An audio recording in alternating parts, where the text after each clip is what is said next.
ఇప్పుడు కేవలం 7999కే up to 10 kgs వరకు బరువు తగ్గి అధిక బరువు నుంచి వచ్చే ప్రధాన సమస్యలను దూరం చేసుకోండి. అనకాపల్లి జిల్లా అచ్యుతాపురం సెజ్ లో అగ్ని ప్రమాదం జరిగింది. ఎస్ఎస్పీ కెమికల్ ఫ్యాక్టరీలో రియాక్టర్ పేలింది. ఈ ప్రమాదంలో 18 మంది తీవ్రంగా గాయపడ్డారు. గాయపడిన వారిని వెంటనే హాస్పిటల్కి తరలించారు. మంటలు భారీగా ఎగిసిపడ్డాయి. మధ్యాహ్నం భోజన సమయంలో ప్రమాదం జరగడంతో పెను ప్రమాదమే తప్పింది. మంటల ధాటికి గ్రామంలో పొగ దట్టంగా అలుముకుంది.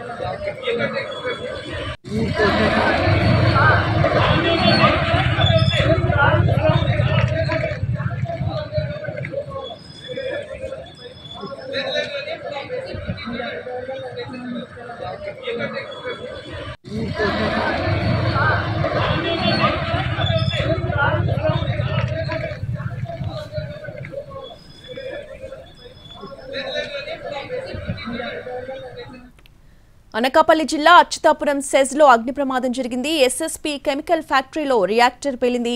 ఈ ప్రమాదంలో 18 మంది తీవ్రంగా గాయపడ్డారు. గాయపడిన వారిని వెంటనే హాస్పిటల్కి తరలించారు. మంటలు కూడా భారీగా ఎగిసిపడ్డాయి. మధ్యాహ్నం భోజన సమయంలో ఈ ప్రమాదం జరగడంతో పెను ప్రమాదం తప్పింది. మంటల ధాటికి గ్రామంలో పొగ దట్టంగా అలుముకుంది. ప్రస్తుతం గాయపడ్డ వారి పరిస్థితి ఏ విధంగా ఉందో మా ప్రతినిధి రవిచంద్ర అందిస్తారు. రవిచంద్ర, గాయపడ్డ వారి పరిస్థితి ఎలా ఉంది? మొత్తం ఎంతమంది గాయపడ్డారు?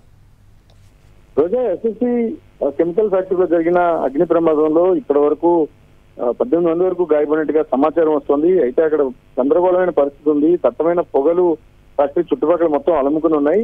లోపల రెస్క్యూ టీమ్స్, ప్రస్తుతం ఫైర్ డిపార్ట్మెంట్ అంతా కూడా రెస్క్యూ చేయడానికి ఎక్కువ ప్రాధాన్యత ఇస్తుంది. 2 అంబులెన్స్ల ద్వారా బాధితులను అటు అచ్యుతాపురంతో పాటు ఇటు అనకాపల్లి ఎన్టీఆర్ ఆసుపత్రికి తరలిస్తున్నారు.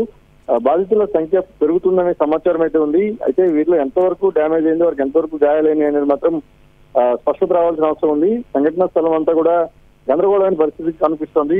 మరికొద్ది సేపట్లోనే ఉన్నతాధికారులు కూడా రాంబిల్లి ఎస్సీజెడ్కు చేరుకోబోతున్నారు. మధ్యాహ్నం భోజన విరామ సమయంలో రియాక్టర్ లో పేలుడు సంభవించింది. తద్వారా మంటలతో పాటు దట్టమైన పొగ కూడా వ్యాపించిందని స్థానికుల నుంచి వస్తున్న సమాచారం. ప్రస్తుతానికి అంబులెన్స్ ద్వారా బాధితులను షిఫ్ట్ చేసే ప్రయత్నం చేస్తున్నారు. ఇన్సిడెంట్ జరిగినప్పుడు ఎంతమంది ఉన్నారు, ఎంతమంది గాయపడ్డారనే సమాచారం మరికొంత సమయం పట్టే అవకాశం ఉంది. ప్రస్తుతానికి రెస్క్యూ ఆపరేషన్ అయితే కొనసాగుతుంది.